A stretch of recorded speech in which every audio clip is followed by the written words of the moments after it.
Amelia Earhart wasn't born into fame, she built it in the sky, one daring flight at a time. From a young age, she defied the roles women were expected to play, drawn instead to adventure, speed, and open air. In a time when most women weren't even allowed to dream of such things, Amelia dreamed bigger than the clouds. Her journey into aviation began with a 10-minute plane ride that changed her life forever. That moment, suspended in the air, gave her purpose. She would fly, no matter the odds.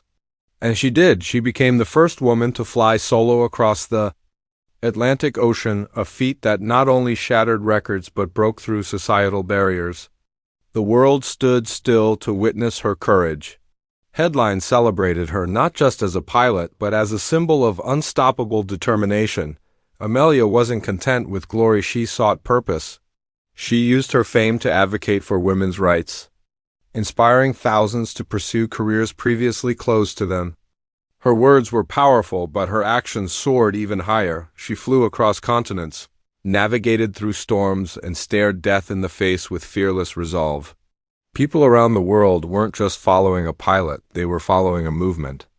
Amelia Earhart had become a legend in her own time, embodying a dream that felt limitless.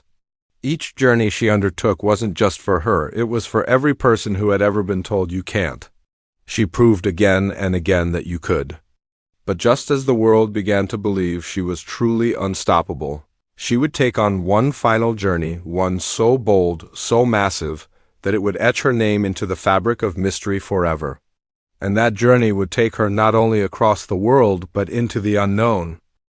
In 1937, Amelia Earhart set out on her most ambitious mission yet, to become the first woman to fly around the world.